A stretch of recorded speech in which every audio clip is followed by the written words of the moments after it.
ചൊല്ലണ് എല്ലാരും ചൊല്ലണ്. ഇതൊന്നും കുടിച്ചിട്ട് കാര്യമില്ല.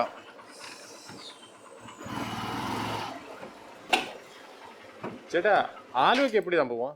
അതൊന്ന് ഊരടോ. അണ്ണാ ആലുവ എപ്പിടി പോവാങ്ക? അല്ലെങ്കിൽ തന്നെ തമിഴ് അതിനിടയ്ക്ക് ഹെൽമെറ്റ് കൊണ്ട് വെച്ചിട്ട് ആലുവയ്ക്ക് എങ്ങനെ പോകണമെന്ന് എവിടേക്ക് പോണ്ടേ? റെയിൽവേ സ്റ്റേഷനാണ് പോകണോ? 10 മണിക്ക് ഊർന്ന് ഫ്രണ്ട് വരാം, അവൻ പിക്കപ്പ് തന്നെ பண்ணணும். അപ്പോൾ നിങ്ങൾക്ക് ആലുവയ്ക്ക് പോകണം. ഇവിടെ നേരെയാണ് പോവുക. ഇവിടെ നേരെയാണ് പോയി അവിടെ നിന്ന് ലെഫ്റ്റ് എടുക്കണം. ലെഫ്റ്റ് എടുത്ത് സ്ട്രെയിറ്റ് അങ്ങോട്ട് പോകും ആലുവ, നേരെ ആലുവ. എവിടെ ദൂരം? അത്രയും ദൂരമൊന്നുമില്ല. ഇവിടുന്ന് ലെഫ്റ്റ് പിടിച്ചിട്ട് സ്ട്രെയിറ്റ് പോയി കഴിഞ്ഞാൽ മാക്സിമം ഒരു അരമണിക്കൂർ അപ്പുറത്തേക്ക് എത്തും. നിങ്ങൾ മലയാളിച്ച് ரொம்ப ഹെൽപ്ഫുൾ. താങ്ക് യു അണ്ണ. ഇവിടുന്ന് നേരെ ലെഫ്റ്റ് എടുക്കാൻ മറക്കണ്ട. ലെഫ്റ്റ് എടുത്ത് സ്ട്രെയിറ്റ് ആണ് കിട്ടും. ശരി. താൻ എന്ത് കോപ്പിലെ പണിയാണ് കാണിച്ചത്? ഇവിടെ നിന്ന് ലെഫ്റ്റ് തിരിഞ്ഞ് പോയി കഴിഞ്ഞാൽ ഫോർട്ട് കൊച്ചിയിലേക്കല്ലേ പോവുക? ആലുവയ്ക്ക് പോകണമെന്നുണ്ടെങ്കിൽ റൈറ്റ് തിരിഞ്ഞിട്ട് വേണ്ട പോകാൻ. എനിക്കറിയാൻ മേലാണ്ടാട്ടേണോ? അതല്ല ഇവർ നോക്കി ആ ബൈക്കിൽ കറങ്ങി കിടക്കണുണ്ട്. ഇവിടെ കിടന്ന് പണിയെടുത്ത് ഇമാതിരി കാശുണ്ടാക്കി ഒരു ബൈക്കും മേടിച്ച് ഇങ്ങനെ കറങ്ങി കിടക്കണം. നമുക്ക് ഇവിടെ കിടന്ന് നമ്മളിവിടെ ജനിച്ചുള്ള നാളാണ്. ഇത്രയും കാലമായിട്ട് നമുക്കൊരു ബൈക്ക് മേടിക്കാൻ വേണ്ടിയിട്ടില്ല. എന്തിന് നല്ലൊരു ഷർട്ട് മേടിക്കാൻ കാശ് മര കറക്കം ഇതൊക്കെ അത്യാവശ്യം. ഞാൻ അതുകൊണ്ട് മനഃപൂർവ്വമായിട്ട് കൊടുത്താൽ പണി നമ്മുടെ അടുത്ത കളി. അസൂയ അല്ല എന്ന് പറയാൻ. സ്വയം നന്നാവില്ല, മറ്റുള്ളവർ നന്നാവണത് ഒട്ടും സഹിക്കുകയുമില്ല.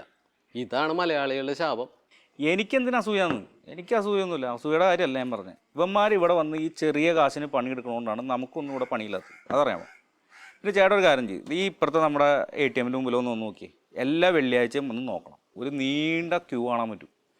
എത്രായിരം രൂപയാണെന്ന് പറയുമ്പോൾ ഇവന്മാരെ കൂടി നാട്ടിലേക്ക് അയച്ചു വിടണം. അപ്പം നമ്മുടെ അടുത്തേക്കാണ് ചെറുതടിക്കാൻ പോലും കാശില്ലാത്ത അവസ്ഥ. ഇനിയിപ്പോൾ ആകെയുള്ളൊരു പണിയെന്ന് പറഞ്ഞു കഴിഞ്ഞാൽ ഇവന്മാരുടെ പണി സൈറ്റിൽ പോയിട്ട് നോക്കൂലി മേടിക്കണം. എന്നാലും നമുക്കൊക്കെ ജീവിച്ചു പോകാൻ പറ്റുള്ളൂ. എന്തൊരവസ്ഥയാണെന്നല്ല ചോദിക്കും. മേലനങ്ങാതെ തിന്ന് അതൊരു ശീലമായി പോയി. ഇപ്പം ഇതൊരു അവകാശമായി. അതിൻ്റെ താണ്ട് നമുക്കിട്ട് താങ്ങിയതാ. ഇവിടെ താനെന്ന് ആലോചിച്ച് നോക്കി. നമ്മളിവിടെ കിടന്ന് കഷ്ടപ്പെട്ട് അധ്വാനിച്ച് പണിയെടുത്ത് അവസാനം മരിച്ചുപോയി. മരിച്ചിനി ചത്ത് മോളിൽ ചെന്ന് അവിടെ ചെന്ന് കഴിയുമ്പോൾ എന്താ അവസ്ഥ?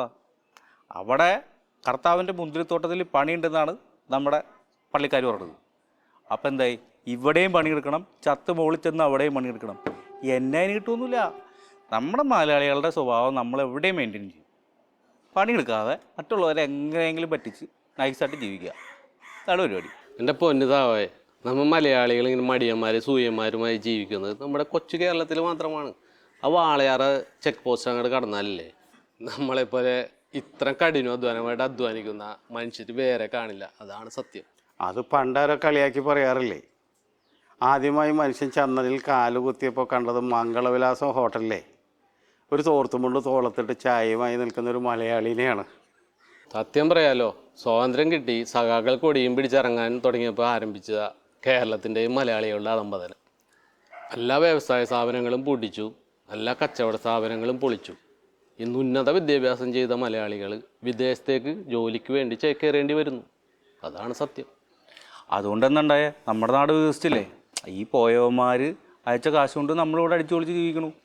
പിന്നെ ഈ വിദേശ രാജ്യങ്ങളിൽ പോയി പണിയെടുക്കുന്ന പെറ്റി ബൂർഷകളെ അവരെ നമ്മൾ പറ്റിച്ച് തട്ടിച്ചും നമ്മളിവിടെ അടിച്ചു പൊളിച്ച് ജീവിക്കും. ഇപ്പടി